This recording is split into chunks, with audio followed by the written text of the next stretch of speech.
All right. Hello, everyone. Good afternoon or good morning, depending on where you are. If you could just please let me know that you can hear me and see me and everything's working well in the chat box to your right, that would be great. Just make sure everything's going smoothly.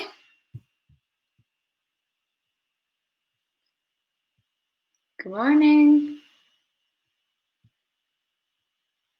Okay. Sounds like it's working well for most people, a couple of you. Good. All right. So we have a fairly small group so far right now. We've only got 9 of you. But that's okay. Maybe we'll get a few more as we go along. Thank you so much, everyone, for joining me. Feel free to let me know in the chat where you're joining from if you want to share. I always love seeing how far away everyone is. I'm here in Halifax. It's pretty cool that we can all be interacting online like this. I always love that. From Vancouver. Oh, wow, that's a far one. Wonderful. Great. Petawawa, Gagetown. Wonderful. All right, so we will get started. So thank you so much, everyone, for joining me today. We're going to be talking a little bit about food marketing for our webinar today. So it's a really exciting, interesting topic. I hope you are, as interested in this as I am. I really do enjoy talking about this one.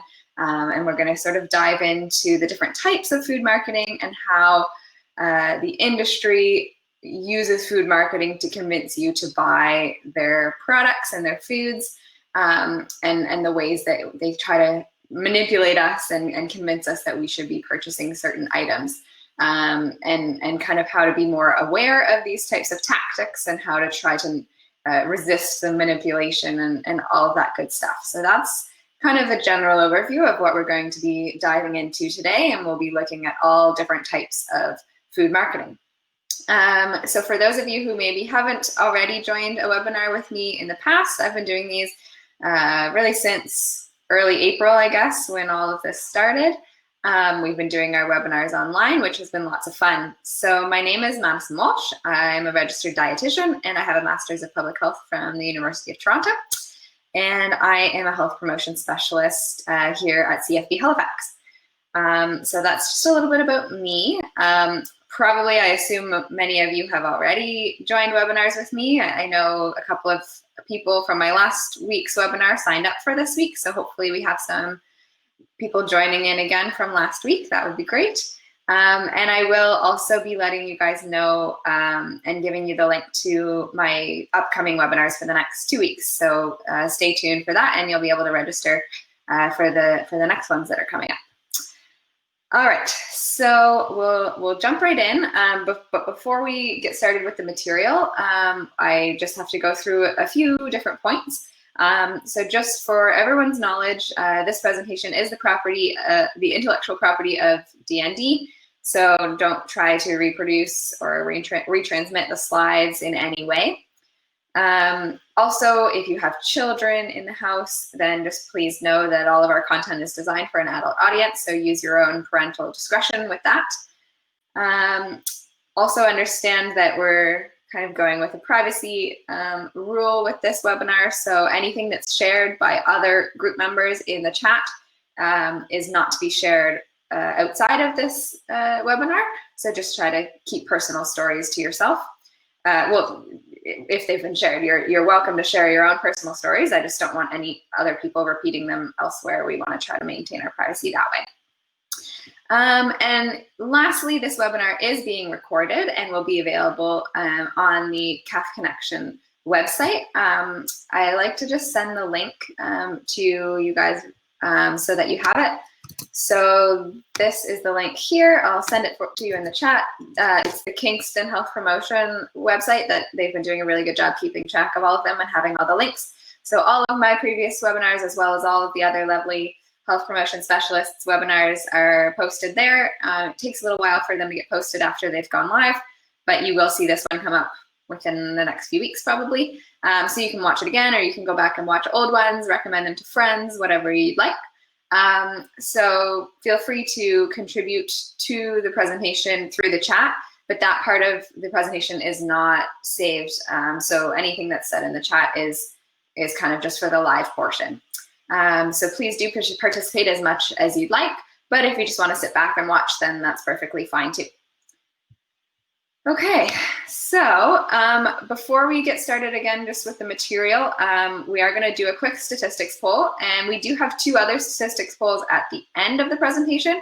So I always just ask to like to tell you that now so that you know not to leave the presentation, ideally, until you've filled out all of those polls at the end. They're really just short ones just to make sure that everyone was satisfied with the presentation and with the platform that we use and everything. But the one that I want to do before we get started is to find out your affiliation with the CAF community. So I'm going to make that poll live here in a moment. You'll see it pop up next to your chat box.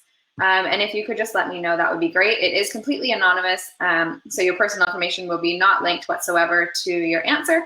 There's no way to identify you specifically. We just keep it for our statistics so that we can make sure that our presentations are tailored to the right populations and all of that good stuff.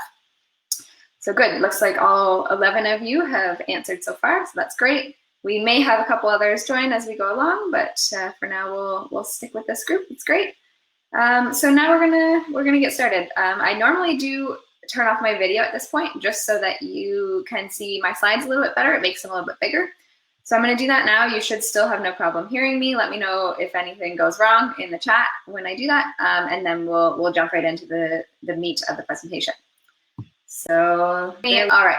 So we're gonna jump over to the chat box, and I would love for you to share with me over the past week or even the past day, month, whatever, what types of food marketing you've come into contact with and you've seen around, around your town, your house, whatever. So I'd love to kind of hear some examples of things that you've seen that are related to food marketing of some kind. So if anyone has any thoughts of things that they've come into contact with, that would be really helpful. Okay, so we've got some McDonald's advertisements through the app, TV and emails from President's Choice. Yeah, Skip the Dishes is a big one, definitely. They do a lot of advertising, for sure.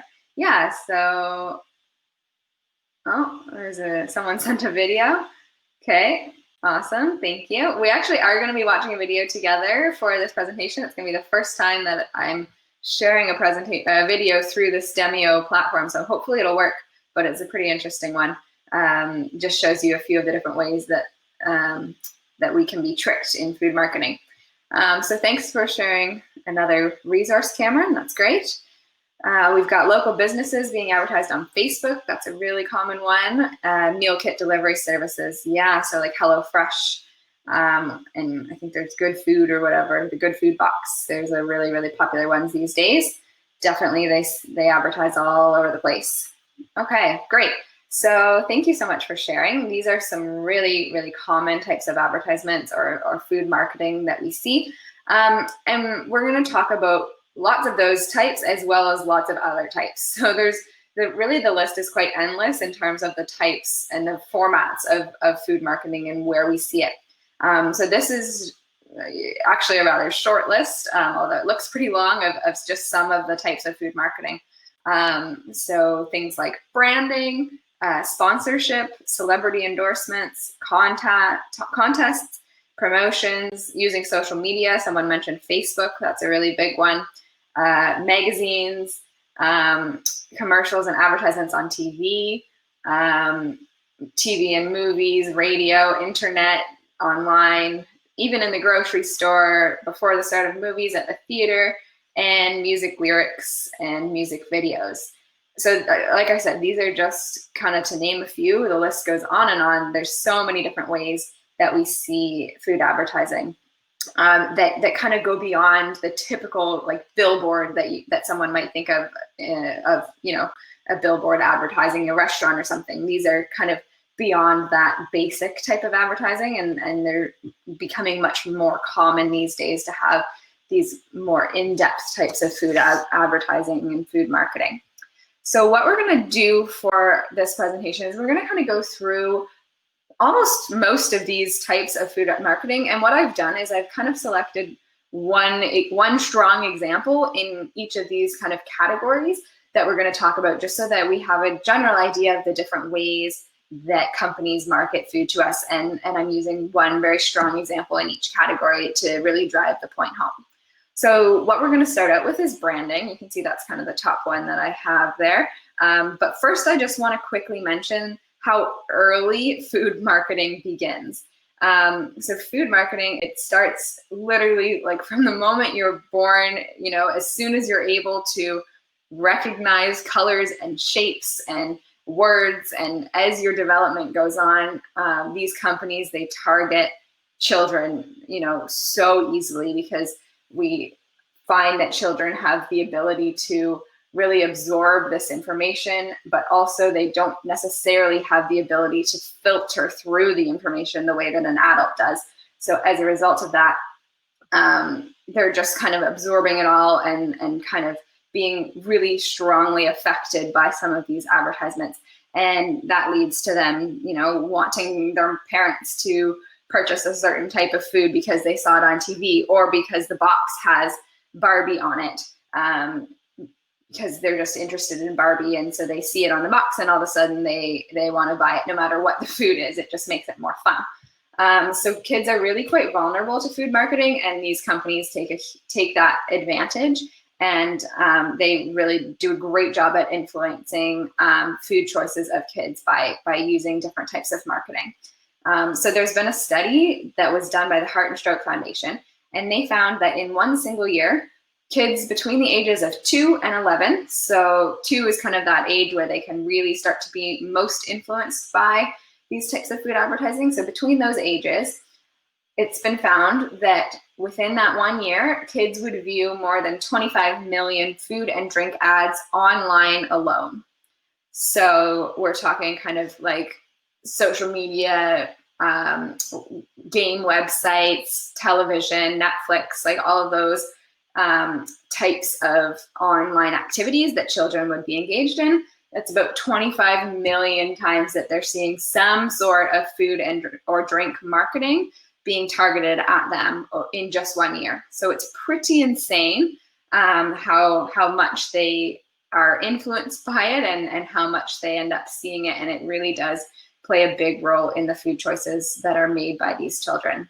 So I like to point that out to really recognize that we've kind of been brainwashed ever since we were all children.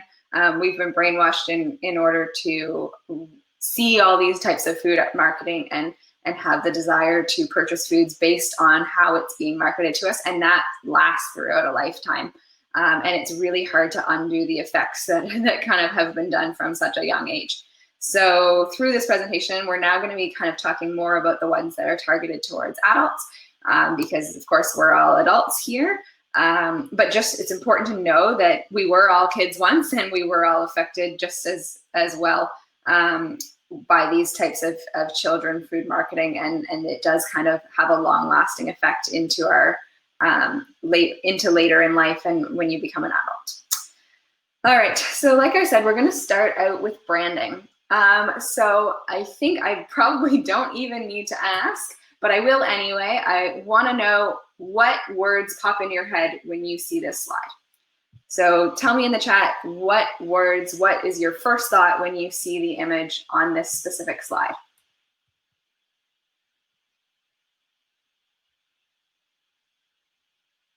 Okay, so Lisa says Big Mac. Yeah, that's a really common one. Fast food, says Will, definitely. Chicken nuggets, yeah. Ronald McDonald, Big Mac and fries, Arches, yeah.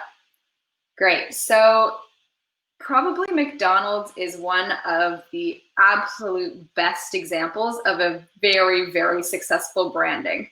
So they have turned these golden arches, or the golden M, into their entire identity. So clearly, just from those of you who responded to my question, and I agree with all of those responses, it's interesting that we did not need to see a photo of food at all, or even the mention of food. And already we have people who are instantly thinking about chicken nuggets, Big Macs, fries, salty food, fast food. It's exactly what I expected from your answers. That pops into our head, and all we're really looking at is golden arches or an M. and that's it. But McDonald's has done such a good job at tying this image to the types of foods that they sell, so that as soon as we see this image, we're all of a sudden craving a Big Mac or something salty, French fries, whatever it is that you enjoy from McDonald's. It makes you think of that food and it makes you want it. So you don't even need to see the food, all of a sudden you're having a craving, and that's exactly what McDonald's wants. They have really rocked this version of food marketing, and they're probably one of the strongest examples out there. It's pretty incredible that their brand has really nothing to do with food, the Sam, but all of a sudden we're all thinking about food and we're all hungry and looking for something salty. So that's a really, really common type of food marketing, and McDonald's has probably been the biggest success in this branding type of food marketing. All right, so next we're going to talk a little bit about sponsorship. So lots of times food companies will kind of play the hero in the sense that they will sponsor some type of event or item, or in this case, as my example shows here, a sports team. So for those of you who may not know, Tim Hortons does a great job at sponsoring the Timbits hockey and Timbits soccer leagues. So they're actually like children's sports teams. And I remember actually when I used to play soccer as a child, my jersey had the word Timbits on the back and big Tim Hortons logo on the front. And it was basically, I was a walking advertisement for Tim Hortons without really realizing it. So just by sponsoring these sports teams and making it seem like they're, doing a good thing by encouraging children to play sports and, putting their money forward so that children can have access to sports, what they're really doing, although, they may have good intentions in that sense, but they're also intentionally getting type of advertising. So they're not doing it completely out of the goodness of their hearts. They're not forking out the money to sponsor these sports teams just because they just want sports teams to exist. It's also a little bit to do with food marketing. And it's really interesting that they picked sports teams. Especially I like to think about hockey with this one because it's so common for the moms and dads of the little Timbit hockey players to probably have a warm drink while they are watching their children play hockey. So likely they're going to be having the desire to have a Tim Hortons coffee or hot chocolate or whatever it is that they would enjoy. And by seeing their little walking, talking advertisements of children wearing the Tim Hortons jersey for the whole game, they're going to be thinking about Tim Hortons. Maybe they picked one up on the way after they dressed their child because they were thinking of it. Maybe they pick one up after the game because they kind of were staring at the logo of Tim Hortons for the entire game. But whatever it is, it really actually has a huge effect. Just by seeing the logo, again, just by acknowledging that you're looking at the logo of Tim Hortons, you're automatically thinking that you probably would like a nice hot drink from Tim Hortons. And so that is a very effective form of food marketing just by sponsoring a sports team. It's pretty interesting how crazy, how much they can increase their sales just by donating some money and sponsoring and having their name plastered on the jerseys of these children. All right, moving on to the next one. So celebrity endorsements. So this one kind of similar to sponsorship. We find that celebrities will very often sign contracts with companies and get paid to associate their name with a certain product. And this is a very common type of marketing, both for food marketing and for other types of products. But the example that I've used here is Taylor Swift and Diet Coke. So as you can see, she has clearly signed a contract with Coke and is endorsing this product by having her face and her name attached to the advertisement of Diet Coke. So what this does is anyone who is a fan of Taylor Swift, in this case, that's usually younger females for the most part, but she does have quite a huge demographic of followers. So anyone who enjoys her music or looks up to her as a role model they might see her face or her name on this advertisement and think, oh, well, you know, if Taylor Swift is endorsing and encouraging the drinking of Diet Coke, it must be a good drink. And, you know, maybe something that I should try, and I should drink it, and I should go out and buy one. It also has that positive association. If they're seeing Taylor Swift and they like Taylor Swift, then they're also going to start to associate Diet Coke with something they like because she's being associated with that product. So it really works in a lot of different ways, and it is a really effective form of food marketing. You can also see on the right-hand side there, they've added in some sort of contest. So if you can enter to win cool Taylor Swift prizes. So again, if you're purchasing Coke products, then you can, you know, win some awesome prizes that are associated with your favorite singer, whatever that may be. So very, very effective type of food marketing is celebrity endorsements, because we as a society are really quite obsessed with celebrities, and we like to follow them and be like them and do things that they do. So because of that, the companies will likely often pay these types of celebrities big chunks of money just to have their name associated with their product. And it does work very well. All right. So I mentioned contests a little bit with the last one there, but this one is probably the best example of a successful marketing contest, and that is the Tim Hortons Roll Up the Rim contest. And you can do a quick Google, and lots of sources will say that this is arguably one of the most successful contests in recent history. I tried to do a little digging. I couldn't find an exact number to associate with an increase of sales for Tim Hortons as a result of this. I'm thinking maybe that's not something that they released, but I guarantee you that they have very successful sales increases whenever they do this Roll Up the Rim event. And I mean, they continue to do it every year, and everyone loves it. It's a very Canadian thing. We kind of associate ourselves with Tim Hortons and with the Roll Up the Rim, and it's a lot of fun. So it was very successful. I know I think this year they were doing some changes to it and using an app, and people weren't really loving that, which also kind of shows you how when something works and it's going well, you know, you don't necessarily want to change it because people do really get attached to these types of things. So just by having the opportunity to win a donut or a car, depending, you know, those higher prizes are really quite unlikely. And I think most people know that, but they even get excited just to win a donut or to win a coffee and get that for free. But what people don't realize is they're inadvertently actually probably purchasing many more hot drinks than they would otherwise if this contest was not going on.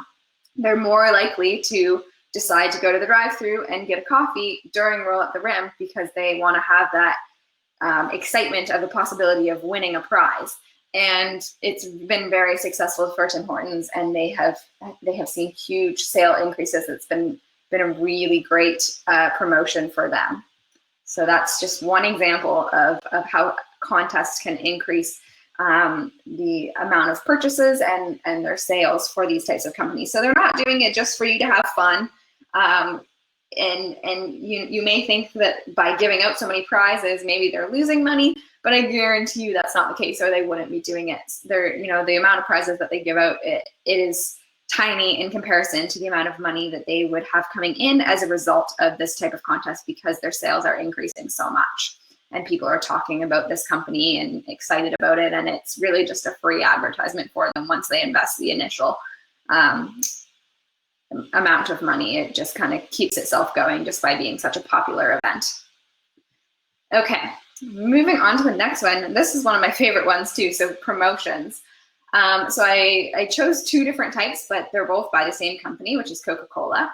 So we'll start on the left first, the image there of the polar bear Coca-Cola. So does anyone remember this, when Coke made their cans white and it was kind of supposed to be associated with saving the polar bears? And I think the idea was that customers who purchased a white Coca-Cola product would then text a code to a number, and they would have $1 donated in their name to the wildlife fund, the World Wildlife Fund, and it would go towards saving the polar bears. That was the idea. So it encouraged people who were passionate about saving the polar bears to purchase more and more Coke, knowing that every time they purchased a Coke, they could have $1 donated to the World Wildlife Fund.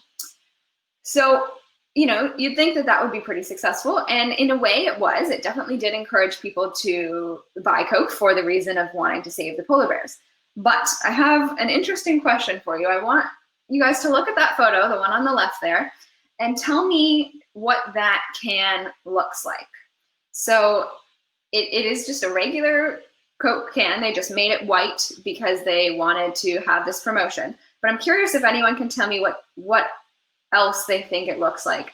I'm trying not to give away the answer, so I'm being a bit vague. So I might need to give you an extra hint. But I'm curious if anyone can guess what I'm trying to get at here. Does the can remind you of something else? A family of bears. Yeah, it does look like a family of bears. Not so much the picture, though. I guess I'm more referring to the overall look of the can. Does it look like a regular Coca-Cola, or does it look like something else? Winter, yeah. No, that's not quite what I'm going for. All right, I will give you guys the answer. So basically, what it looks more like, it doesn't look like a regular Coca-Cola, it looks like a Diet Coca-Cola. Because as we probably all know, the Diet Coke is lighter in color. It's kind of that silvery white color. And so it looks more like the Diet Coke. And it's really interesting, but actually, as a result, this was, in a way, it was kind of a bit of a failed promotion because, no, sorry, the bears are not on the diet ice just because of the color of the can. Because the typical Coca-Cola can, it does not have the bears, but the diet version of the typical Coca-Cola can is lighter in color. It's not red, it's more of a light grayish silver white. So when they changed the regular can to make it look like this whitewash can to try to save the polar bears, what they did by accident was they made it look more like the Diet Coca-Cola can. And you wouldn't believe it, but it's pretty crazy. As a result of that, people actually found that they didn't like the Coke as much from this can because their brain had such a strong association with the color red and the regular Coke and the color silver with the Diet Coke that they could actually convince themselves that it tasted more like a Diet Coke, which apparently some people who are really strong Coca-Cola drinkers, can taste the difference. I'm not a Coca-Cola drinker, so I personally couldn't, but a lot of people can taste the difference between regular and diet. And the association between the color of the can and the taste of the beverage is so strong in some people that when they drank this can, they just found that it tasted wrong, even though it was the exact same formula. The Coca-Cola was exactly the same. It was the regular Coke, but people said that it didn't taste right just because it was in a different colored can and it reminded them of Diet Coke. So people didn't like it because they didn't want to be drinking Diet Coke. If you're a regular Coke drinker, you probably don't want to be drinking Diet Coke because a lot of people find they do taste different. So in a way, this was kind of a failed promotion. And I think that also really just goes to show how strong branding can be. So this is another example of how, Coca-Cola has embraced the color red as their color. And these types of things like the McDonald's arch or the color red for a can of Coke are such strong associations in our brain. We see the yellow arches and we think Big Mac. We see a red soda can and we think Coke. And if Coca-Cola were to randomly decide to change their color to blue, you can bet your bottom that they would lose money and their sales would go down because people would just have a huge issue with that. They associate the color red with it and they have the desire to keep it that way. So that's why you see some of these really successful companies, sometimes they don't even really change their look of their product for decades and decades. It takes them a long time to make maybe small changes to make it look a little more modern, but they really try hard to not make huge changes because they want to make sure that your branding and your association with a color or a certain design is not lost and that people still associate the look of that product with your product itself. So it's really, really interesting, some of the mind games that go on with the idea of food marketing. It's pretty insane. Okay, so now we'll move over to the one there on the right. So this one's a little bit more simple. And I'm sure a lot of you remember this was, I think, even more recent when they added the names to their bottles. So rather than just the regular label, they put people's names on the bottles. And they just did this randomly, and they did lots of different varieties of names. There was even some less common names. It wasn't all just the super, super common names for Canada. They put lots of variety of different types of names. To try to make it so that, you know, the majority of people could potentially find their name on a bottle. And the idea was that if you saw your name on a bottle, you would feel more obliged to buy it because you're like, oh, wow, this Coke was meant for me. Like, I see it here. It's got my name on it. I really should buy it because it has my name on it. And maybe I'll take a picture of it and post it on Instagram. And then other people will start to look out for their names. Or maybe you're in the grocery store and you see the name Matt on the bottle and your brother's name is Matt, and you think, oh, how sweet would that be if I bought this and brought it to Matt the next time that I see him. And all of a sudden you've bought a Coke that you would have had absolutely no intention of buying had it just been the regular Coke. But by putting these names on the bottles, they actually were seeing huge increases in their sales. And I did find a number for this one. They found that specifically within the young adult population, they increased their sales just in that population by 7%, which, you know, 7% doesn't sound all that huge, but when you're talking about sales for a product that's already incredibly successful, especially among that population, an increase in 7% just by putting random people's names on their bottles is pretty crazy. That's a very successful campaign. I see there's a comment there that they don't have all the names, and you're right, they absolutely don't have every name under the sun. They wouldn't be able to do that. That would just be impossible, but they did give it a good go to try to come up with as many names as they could and have as much variety as possible so that no one would really feel excluded. Although, of course, there's always going to be people who are left out with the more obscure names. But they did try their best to try to come up with as many different types of names as possible.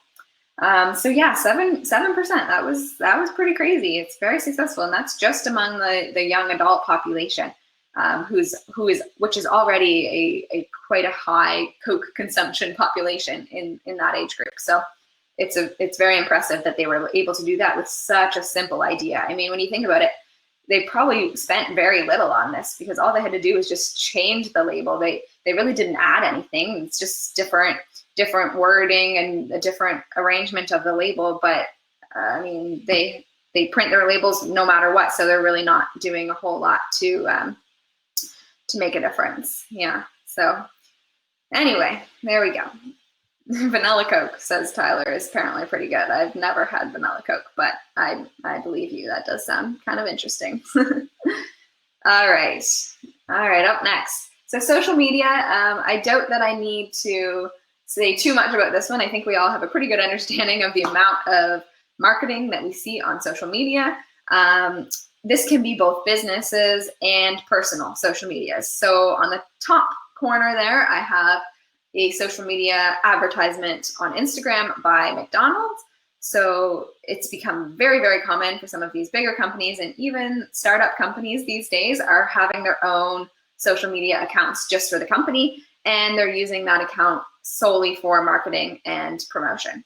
So this is just one example. I picked McDonald's because it's such a huge company, and they're basically advertising their fries in this picture, saying, you know, that people say they don't want any fries and then they steal your fries, so maybe you should get more fries in the first place because you're probably going to have to end up sharing with them with your friends. That's kind of the idea of this advertisement.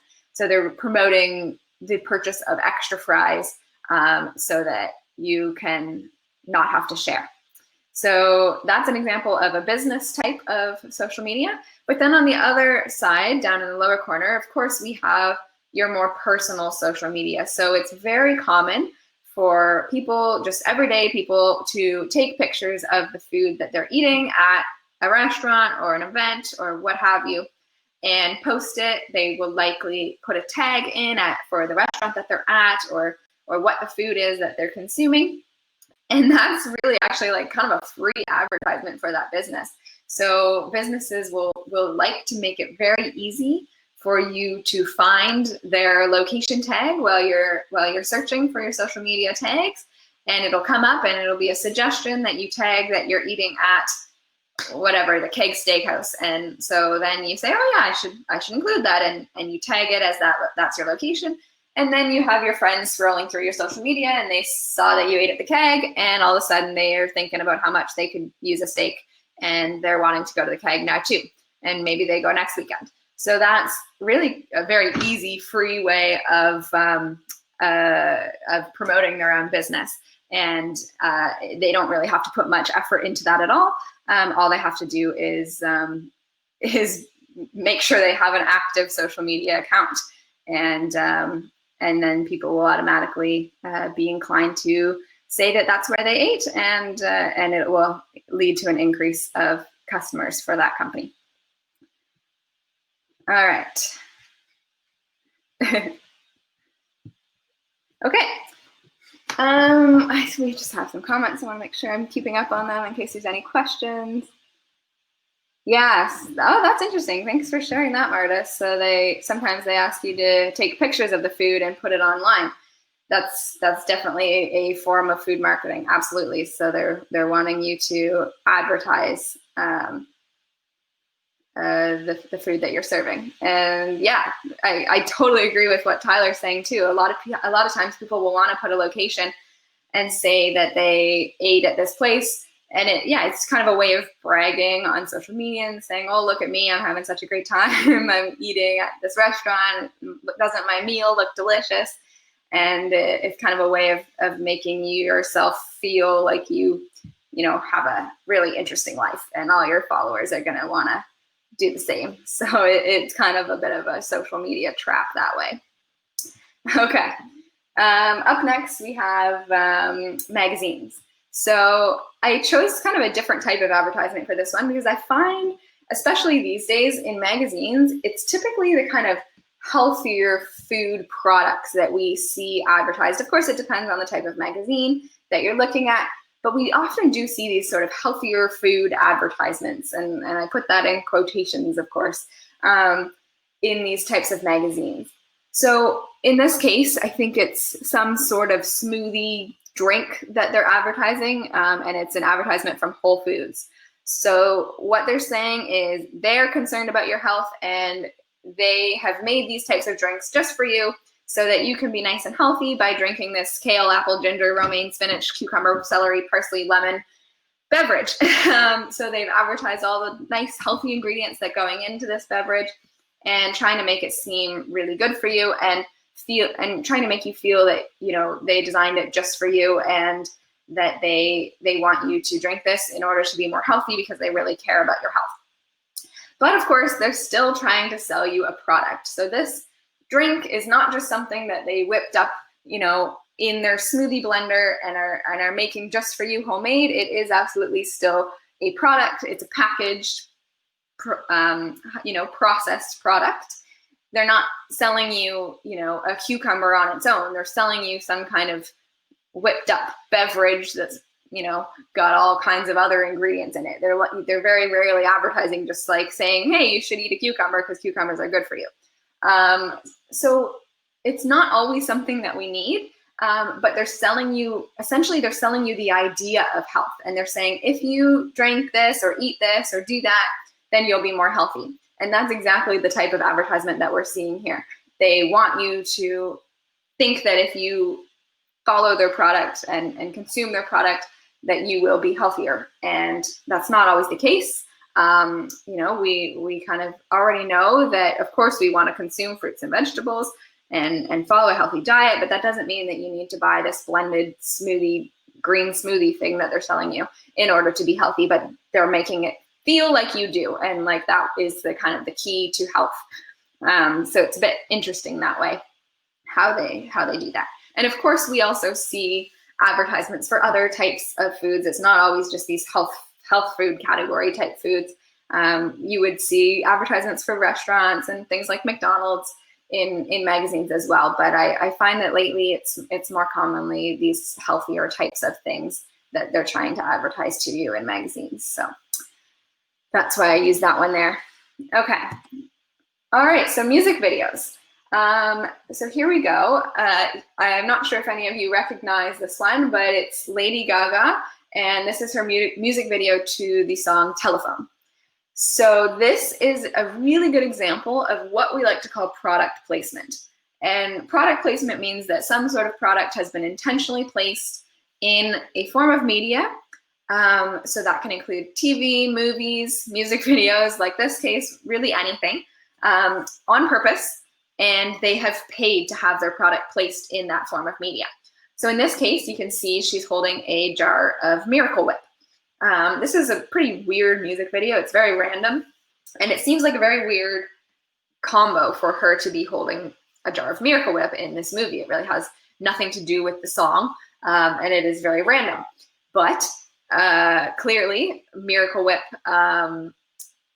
paid Lady Gaga quite a large sum of money in order to have their products starring in one of her music videos.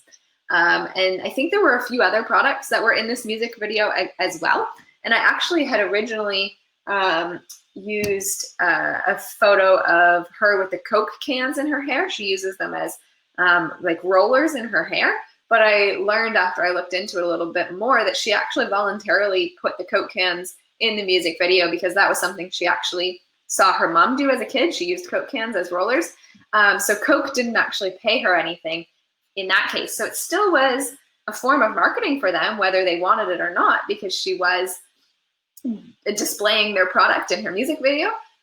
But in the case of this Miracle Whip here, the company actually did pay a large sum of money to have their product be put in her music video. So it's not always that they paid for it. Sometimes the company or the singer or the TV show or the movie or whatever, sometimes they just choose to have that product in their media, despite whether or not they are paid to do it, as long as they have the permission.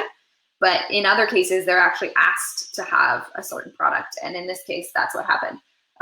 So I found a source that said that Miracle Whip, their advertising budget went up to $15 million in 2010. So that was 10 years ago. I don't know what it is now, but I mean, that's a huge amount of money. So clearly it was a very sizable donation to Lady Gaga just to have their product appear once in her music video. Very strange, but definitely effective, because again, in a way, this is also a type of celebrity endorsement, because just by holding it and showing it in her music video, she's kind of endorsing this product. And anyone who's a fan of Lady Gaga, similar to the Taylor Swift one that we just talked about, will be interested in perhaps giving Miracle Whip a try. So it has been effective in that way. I see that Cameron, you've said that it's entered all facets of our lives, and that's exactly what I'm trying to point out with this presentation here. I'm trying to show you just how many different types and ways that these companies have integrated their food marketing into our lives, and a lot of the time we just don't even really consciously acknowledge it, but you're still being bombarded with it, and even if you're not always aware of it, your subconscious is often still recognizing these types of marketing, and it does have an effect on your food choices, whether you're aware of it or not. Okay. So up next, we have television. So very similar to the last one. This is another example of product placement. I'm sure many of you will recognize this. Of course, it's this TV show Friends, which I know I love. I'm sure a lot of you do too. And in this case, the company that has placed their product in the show is KFC. So it's quite common for Joey to be carrying around his bucket of KFC in the show. It appears in several episodes. And this is an example of product placement. So KFC has paid the producers of Friends to place KFC in their show and to have it kind of casually advertised. So it's not a direct commercial. They're not, looking at the camera and saying that you should eat KFC, but Joey's, licking his fingers and eating his chicken while they're having a chat. And what it does is anyone who's watching the show Friends is kind of thinking, oh, wow, that looks really good. Maybe you're feeling hungry. And then all of a sudden you've got the idea of KFC in your head. So maybe that's where you go out to eat next time that you're out on the road and you see it, because now you've had that craving for a couple days ever since you saw it on Friends. Or maybe you order Skip the Dishes and you get KFC delivered that night because you are craving it so much just because you saw Joey eating it. So there's, lots of different outcomes that they're hoping for, but basically they're just wanting you to think about their company, and that will automatically increase the number of sales that they see occur as a result. So it's a worthwhile investment for these types of companies. Yes, and it definitely is an old show, so they both look pretty young in this particular episode. Although, yeah, you're right that Jen is aging very well. Absolutely. And yes, they do pump out the scent of the chicken. Subway does that too, actually. So they purposefully duct their building so that the smell, the air with the smell of their food is pumped out directly onto the street, so that when you walk by, you smell their chicken or their subs or whatever, and it makes your mouth water, and all of a sudden you want to have that food. And then you go in and you get it because you're hungry. So that is a very effective form of marketing as well. Thanks for pointing that out, Lisa. Yes, and Cinnabon in malls. Very true. They are very smelly. Absolutely. Smells pretty good. All right. Up next, we've got behavioral advertising. So behavioral advertising is kind of a more general type of advertising that occurs online. So what happens is your device that you use to access the internet uses your personal data and your online activities to target ads specifically to you.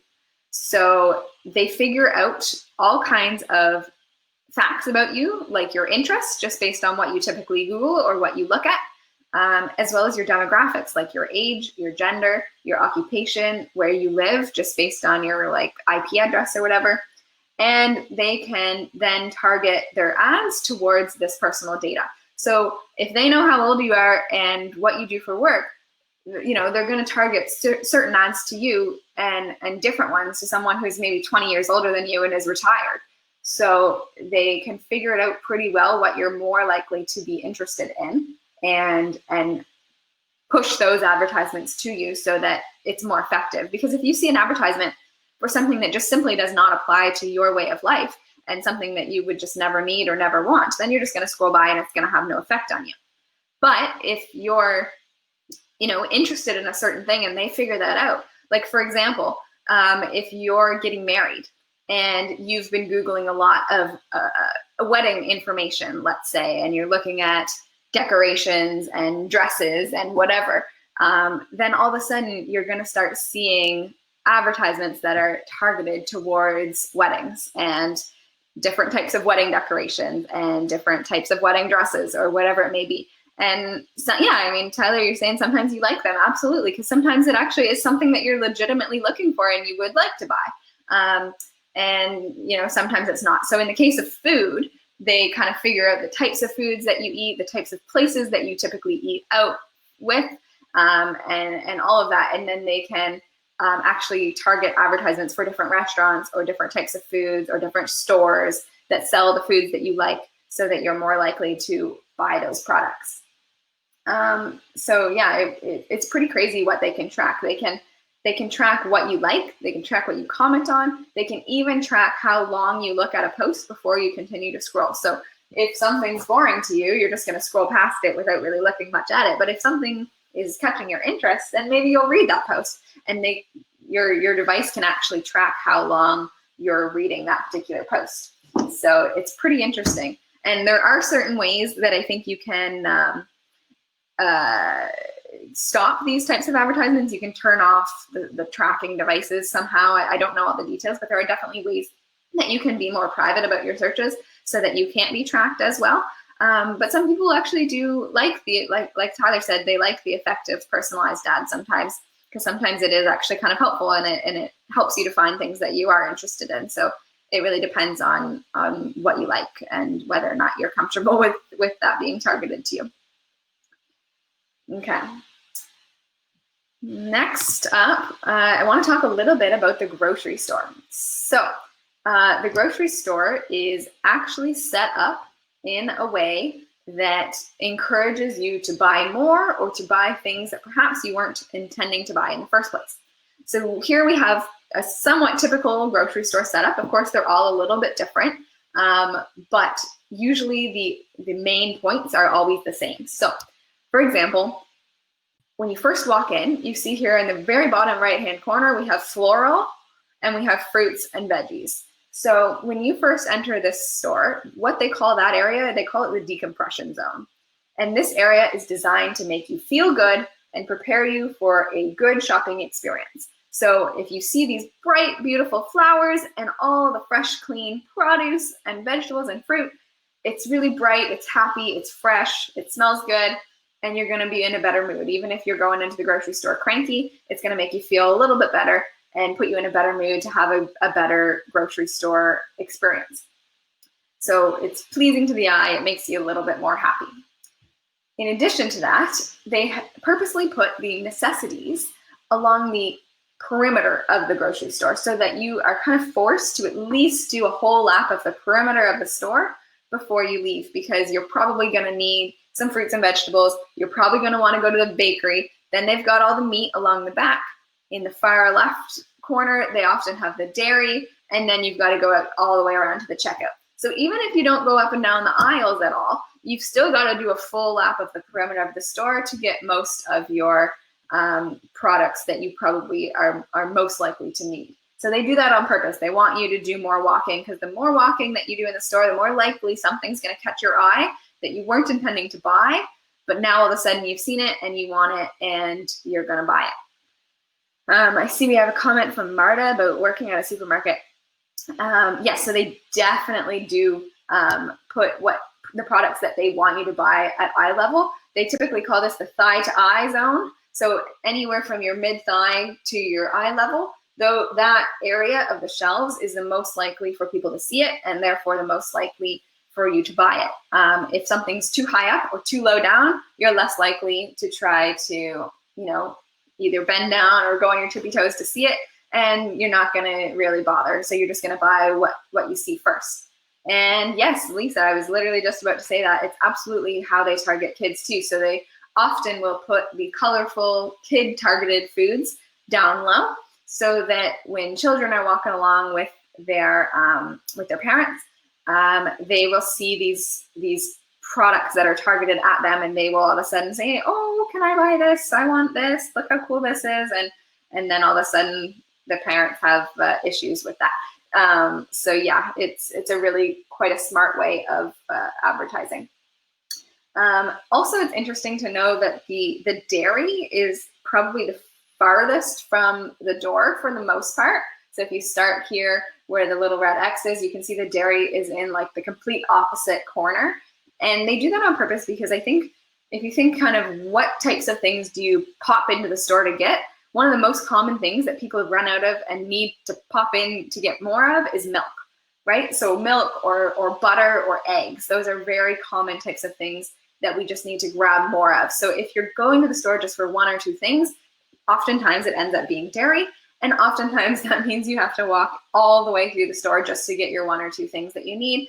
And then more likely than not, you're gonna pick up a few things along the way, because you're gonna see a nice loaf of bread on the way, or you're gonna see an extra product or two that you need, some chips, some sodas, whatever it is. So you're gonna end up buying more than you would have if it was closer to the door. And then you didn't have to go through all of the other aisles. So it's pretty smart the way that they do all this. Okay. We'll move on from the grocery store. So this one kind of just wraps everything up. We're kind of done talking about the specific types of food marketing. And I just want to point out that food marketing in general can be very, very deceiving. So this is a really great image that I love that shows you the difference between the advertised hamburger and the actual hamburger that you get passed out the window at your fast food drive-thru. So the one on the right is the advertising, and they've taken approximately 4 hours to prepare this hamburger. So they've used different types of lighting in the studio to make it look as good as possible. They use a food stylist, and yes, that is an actual career that you can do. You can become a food stylist, and that involves just making food look as good as possible. And they hire professional photographers to photograph the food. They use editing like Photoshop. So they do that not just to models, they do it to food too. And they put a lot of time and effort into making the food look as good as it possibly can. Whereas on the other side, you see that this hamburger on the left took approximately 3 minutes to assemble by whoever it is that's behind the window at the fast food restaurant. And that's because, of course, fast food is just that. It's meant to be fast. So they don't want to take a lot of time to prepare it and make it look nice. All they care about is getting it to you as fast as possible. And it really doesn't so much matter what it looks like by the time that you actually buy it, because we're just going to eat it. And as long as it tastes good, we're going to want to buy it again. It's more about the taste at that point. But the picture needs to entice us to buy it in the first place. So that's why they work so hard on making the advertisements look good so that you want to buy it. And then once you do and you know it tastes good, it's not so much important that the one that you're eating looks as pretty as the one that you bought. You probably don't really even notice that they look different, which is pretty interesting. So I find that really, really intriguing. It's pretty crazy how much effort they put into making these foods look great. So on that note, we are going to watch a short, I think it's like a 2 or 3 minute video. Hopefully it works. I've never shared a video through this program, but it gives you an idea of the different types of weird things that the industry does to food. So you may have heard people say before that the food that they use to photograph and for advertisements is not actually very, very unlikely edible, because they add a lot of inedible products to the food to make it look good. So this video shows us some examples of some of the crazy things that they do to make the food look good. So I think I'm gonna have to swap out my presentation for the video here. I'm hoping you can hear it. All it has is music though, so if you can't hear the music, then just know that there's no words anyway, so you'll still see all the same thing. There just won't be any happy music. So let's give this a try. Hopefully you can hear it. Let me know if you can, I'm curious.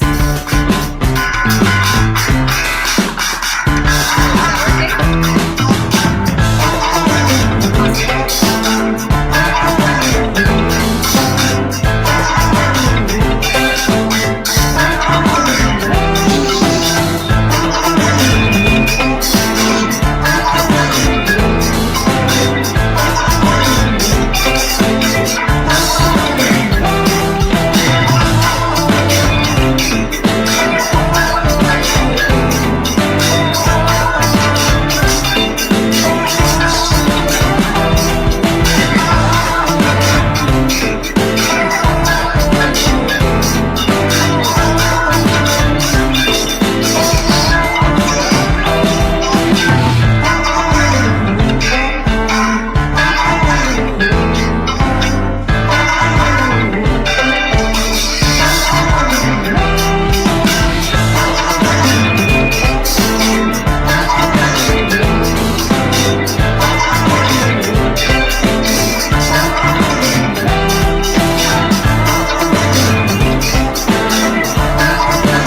Can everyone hear me again still? We'll get it back to my presentation. There we go. Okay, so was everyone able to see that except Martha, hopefully? Marta, sorry. I'm sorry that you couldn't see it, but if you want to watch it again, or for those of you that missed it, I did send the link up above, so you can keep that. It is a really great video. I love watching that one with my students. So hopefully you learned a little something. Some of them are pretty crazy what they do to some of the food just to make it look more appetizing. So yeah, it's pretty incredible. I always find the one where they put the glue for instead of milk in the cereal to be really crazy, and the motor oil instead of maple syrup for pancakes. It's just absolutely crazy, the things that they do. Pretty insane. All right, so hopefully that gives you a bit of a better idea that you shouldn't always believe everything that you see when it comes to food marketing. They do a lot to trick you into wanting to buy it, and it's not always exactly what they show. All right, so I'd like to know as well how much, to what extent you folks feel that food marketing affects your food choices as an individual person. Do you think that your daily food choices are affected by it? Do you think for the most part they're not affected by it? I'd love to know kind of how you're feeling in terms of that, kind of from your past experience up until today. Lisa says not anymore. What do you mean not anymore? Daily's not affected by it, okay. Much less since social isolation, that's very true. Yeah, we definitely do see a little bit less of the food marketing when we're not, going out on the town as often, for sure. Yeah, so, a couple more comments here. Yeah, sometimes you see or smell something and you kind of need to have it, even if it's not all the time. So I think it's really important that we don't underestimate the impact of food marketing and the effect that it has on our food choices. Because brands and companies, they spend exorbitant amount of money on marketing, and these huge marketing campaigns impact you in ways that you do not even realize. So really the takeaway is that nobody is immune. No matter what diet you think you're following, or if you eat really great, that's wonderful, but it does not mean that you're completely immune to food marketing, because really nobody is. Even myself, as a registered dietitian and someone who has presented on this topic many, many times, I know that I'm absolutely not immune myself, and it definitely affects every single one of us. So it's important to recognize that. It doesn't mean that it's a bad thing. It doesn't make us weak.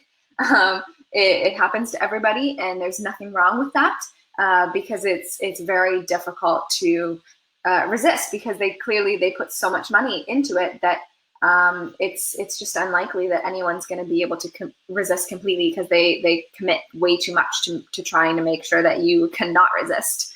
So it's pretty impressive. All right. So here's just a few of the types of effects of food marketing and kind of the goals that they have when they're marketing foods to you. So they're trying to create food trends, which means, making a certain type of food popular and making it kind of be something that people want to buy in groups and talk about with their friends, and then more people want it, and it kind of becomes a trend in itself. They, of course, want to affect your food choices, so they want you to make a split-second decision to buy their food because you saw an advertisement. They want to create links between certain food items and a certain lifestyle. So like we talked about with some of those healthier food advertisements, like the one in the magazine, that one for sure was trying to create a link between your health and this type of food that they were advertising. Sometimes it's not just healthy, though. Sometimes, like for fast food, they're trying to say, hey, if you don't have time to make food, then that's what we're here for. We're here for your busy lifestyle. When you have children, you've got to drop them off at sports. You have so much to do. That's okay. We get it. We're here to help, and that's what we're here for that fast, busy lifestyle. So they're trying to create those links to make you think, well, I have that lifestyle, so maybe I should consider trying this out. And the last thing is they want to build brand loyalty. So like we talked about a little bit, they want you to, A, have a strong association between their brand and their product, like for example with McDonald's or Coca-Cola, like we talked about, but they also want you to be so loyal to that brand that you won't buy or eat anything else. So, you know, McDonald's doesn't want you to go to A&W or Wendy's. They want you to only come to McDonald's. And here, Tyler, you've named a few too. So Heinz ketchup versus French's or whatever. Even Coke versus Pepsi is a really great point. So sometimes people have really strong preferences, and therefore they're so loyal to that brand they won't buy anything else. And it can be really anything, even as simple as like a brand of tomato sauce. If you have seen advertisements for this specific type, you've tried it, you like it, you become loyal to it, and then you're not going to buy anything else. It can be anything. Even sometimes I find myself, I tend to be loyal to one specific brand of milk, and I really don't have any idea why. It's just the one that I've always bought. And I always buy Farmers, and I never buy Scottsburn. And even if Scottsburn is cheaper, I tend to say, no, I like Farmers better, even though I know that it really isn't any different. So it affects us all, even in ways that we really don't quite understand. Sometimes it's the packaging, you're right, Cameron. Sometimes it's the way it tastes. Sometimes it's just the type of advertisements. But believe it or not, sometimes we're affected and we don't even realize that we are. It's pretty crazy. All right. So here we go. I know I'm running a little bit over time, but we're almost wrapped up here. So hopefully you guys can stay on the line for a few more minutes. So I just want to point out that, of course, we never see the idea of a healthy diet like the one that's advertised in Canada's Food Guide. We never really see that in our food marketing. So, you know, how often do you see an advertisement for broccoli? Like pretty much never, right? You're never going to see just like a random advertisement for, you know, an apple or broccoli or whatever. You see it for the more processed packaged foods rather than the whole foods, right? You very rarely see advertisements for those types of whole foods, but the whole foods are the ones that Canada's Food Guide and Health Canada is encouraging us to consume. So those are the ones that, you know, are the best for our health, but the ones that are being targeted for advertising are not those foods. So you can see here in the graph that it's less than 1% of food marketing that's targeted towards fruit and vegetables, which is not surprising. So less than 1%, I don't know exactly what it is, but clearly it's a very, very small amount of food marketing that's targeted towards your healthy whole fruit and vegetables. 9% is other foods, so anything that doesn't fall under the other two categories. And the main two categories where we see our food marketing, 40% is fast food, 51% is sugary drinks, sugary cereals, sweets, and snacks. So all of those things that are kind of up and down some of those middle aisles where the really sweet, sugary snacks are, that's another really big portion. So it's fast food and it's those sugary, sweet snack cereals and sweets. So really important to keep in mind that for the most part, we're not seeing advertisements for the right type of foods. We're seeing advertisements for foods that are tasty. And don't get me wrong, there's nothing wrong with, you know, every now and then purchasing some of these foods or eating at a fast food restaurant. That's absolutely, you know, a reasonable thing to do every now and then, but it definitely shouldn't be our go-to every single day. But unfortunately, it is what is advertised to us every single day. So it does make it a lot more tempting to consume the foods from these places. So it's just a good idea to be mindful of that and to know that even though we're not seeing advertisements for these types of healthy foods that are from Canada's Food Guide, we still, of course, want to make sure that we're eating them and want to remind ourselves of the importance of those types of foods. All right, so quickly, I just want to go over what the literature says. So in a really brief literature review that I did, I found some evidence that shows that food advertisements encourage people to make unhealthy choices even after they learned that the choice was bad for them. So there's no excuse here, really. Like you can't say, oh, maybe they didn't know and that's why they bought that food. Maybe they didn't know that it wasn't the healthiest choice. But that's not the case. No matter what, even if you've just been taught that these certain foods are better for you than these certain foods, it doesn't matter. If you see a food advertisement, it's still going to encourage you to make a choice that's perhaps the less of the healthy choices, the lesser choice, I guess you could say. In addition to that, advertisements for unhealthy food can completely negate any health warnings or healthy food information that has been targeted to that same person. So no matter how much health education they received, in fact, there was even one study where people literally were brought to a healthy food seminar, and they were taught all about healthy food and what food they should eat more often than other foods. And then they were let out for lunch, and they had a lunch buffet available with all types of foods. So they had, you know, your fresh, healthy, you know, whole food type things. They had McDonald's. They had like a huge variety of different brands of foods available. And they found that with the advertisements and the advertisements for the different brands that they had available, they had signs up for each table of what food was available. People would go to the foods that were advertised well for those unhealthy types of foods like McDonald's or whatever. And they would completely ignore what they had just learned in the seminar about healthy food, because now they're seeing these enticing advertisements for the other types of foods. So it's really interesting how quickly we can forget what we know about health as a result of marketing.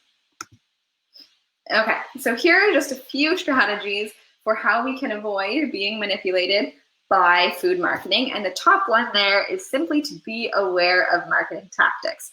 So that was really my goal with this presentation, was to make you all just a little bit more aware of the different ways that food marketing is tightly knit into our society, and all the ways that it appears without us even really realizing. So if you're just more aware of when you see it, you're thinking about it, and you're acknowledging the fact that that is what it is, then that will help you to avoid being manipulated. In addition, you want to remain skeptical, so knowing that it's not always what it shows, like what we saw in that video. What you see is not always what you get. Not to shop when you're hungry, and to bring a list to the grocery store and try to stick to that list, and don't buy on impulse, because that's often when we fall for marketing schemes. Making a meal plan, so again with the list, is really important to know exactly what you're making and stick to that. We want to question why we want to purchase an item. So is it because you saw the ad, or is it because it's something that you've done a lot of thinking about, and you know that it's something you would like to try? Or is it just something that you want to buy because you saw an advertisement and it looks good, or maybe because someone told you you should try it, or whatever it may be. So making sure you're aware of what your reasoning is behind purchasing the item, and also trying to limit your exposure to advertisements. So this can be a bit difficult, of course, in our current day and age, where we're exposed to advertisements all the time. But just trying to have maybe a little bit less screen time is a really good one, or trying to turn on your ad blockers online, and doing even just the smallest things that you could do to try to avoid advertisements constantly bombarding you. It would help a little bit. All right, I see there's a few things that are coming up in the chat here. I'm just gonna catch myself up. As I was talking, I wasn't reading at the same time.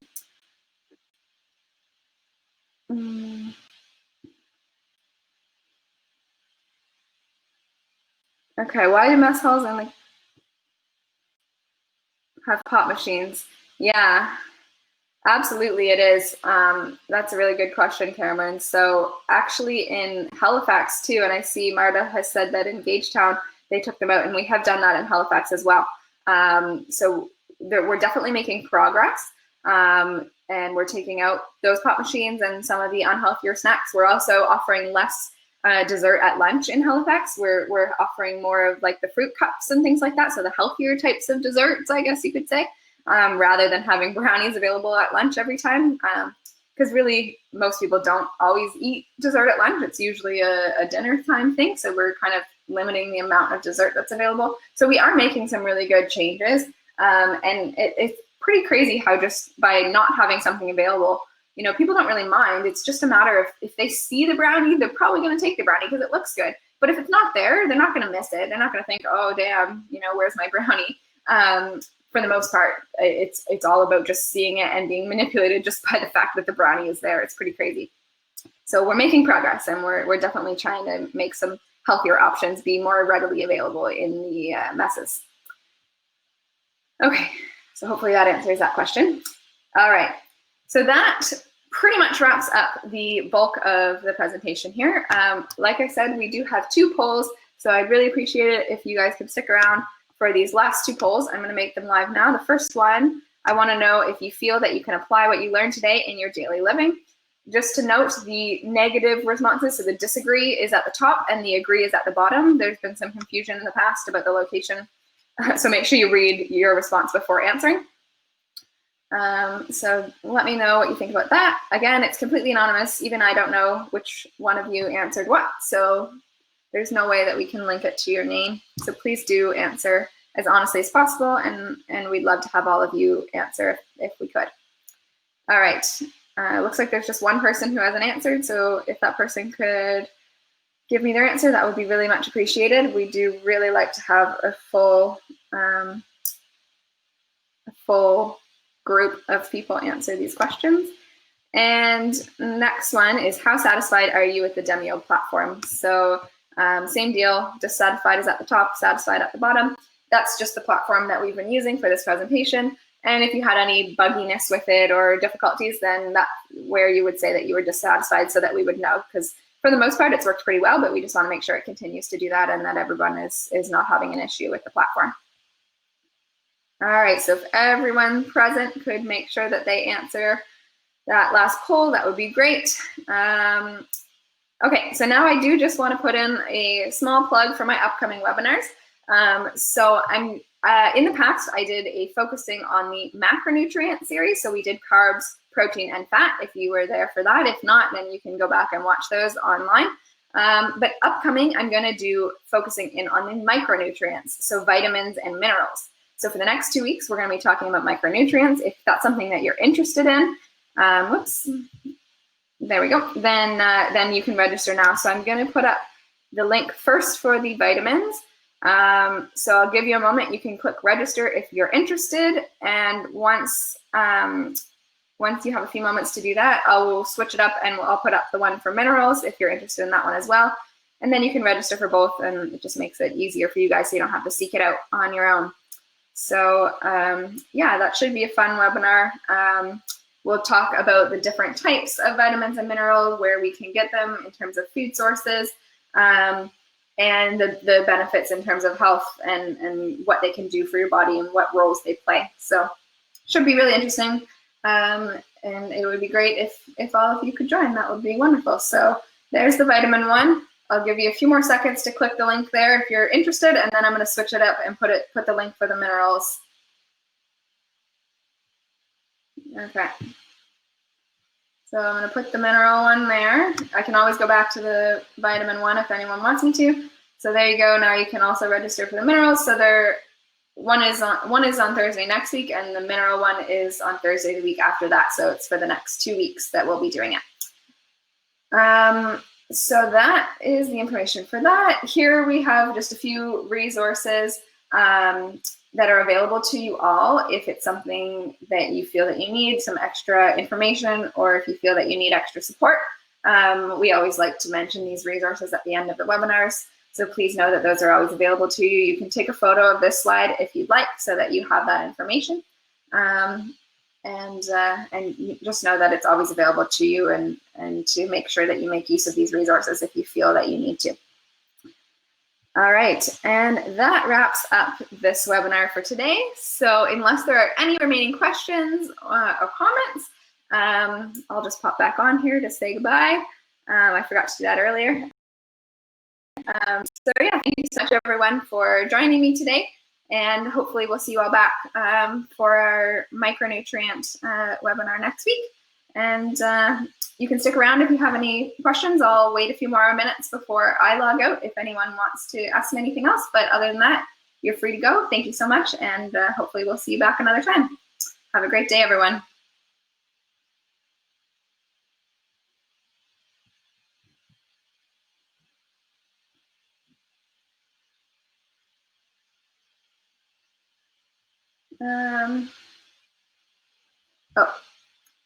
Okay, so Maria is asking for the micronutrients link. So the minerals one is still there. Do you mean the vitamins one?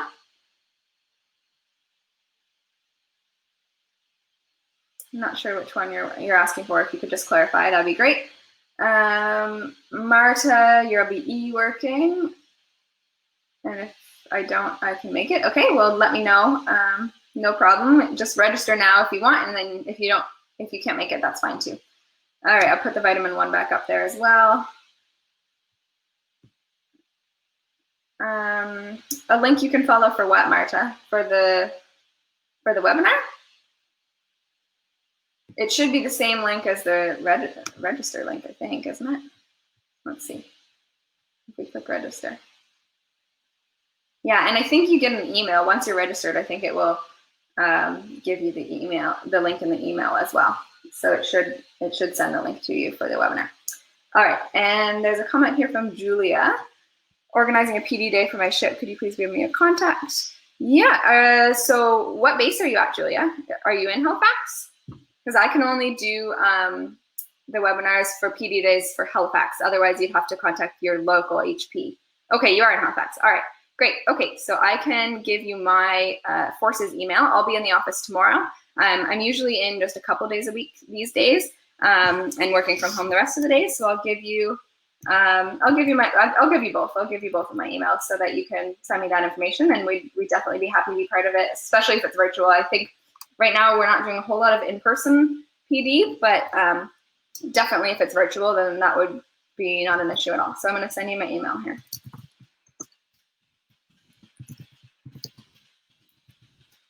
That's my Forces one, and then I'm going to give you my personal one as well, because I use that one when I'm at home since I can't access my Forces one from home. So you can just send it to both of those emails, and that way I'll get it no matter where I am. And there we go. Okay. So yeah, please do reach out. That'd be great. We'd love to be part of it. That would be wonderful. Thank you so much.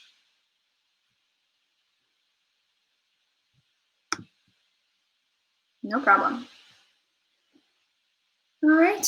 Well, thank you so much. I'll look forward to hearing from you about that in the near future. And thanks again, everyone else, for joining in. I hope you all have a wonderful day. I hope it's as beautiful today wherever you are as it is here. It's a gorgeous day in Halifax. All right.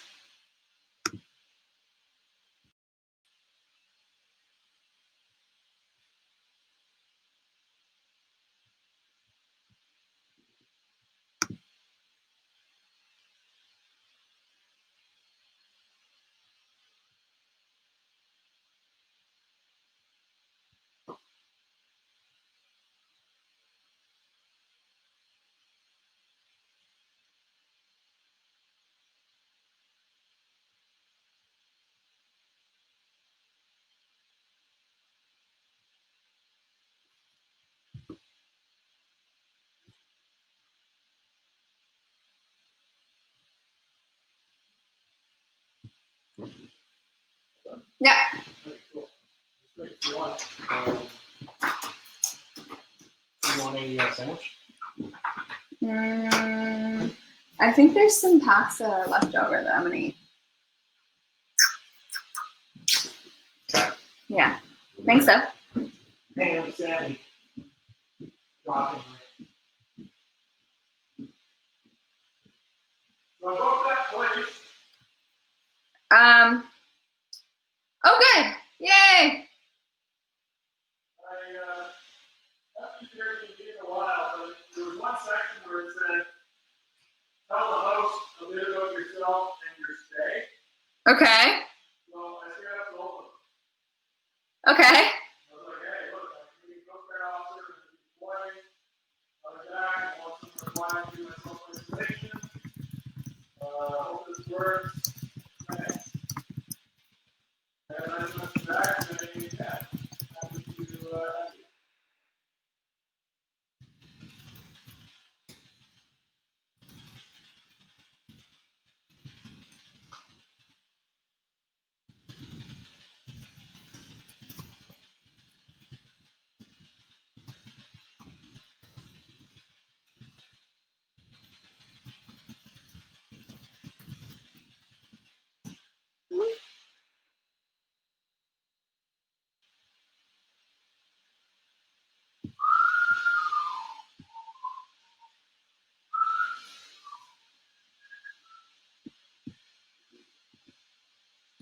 You know who I should call today? Who? Howie Jim.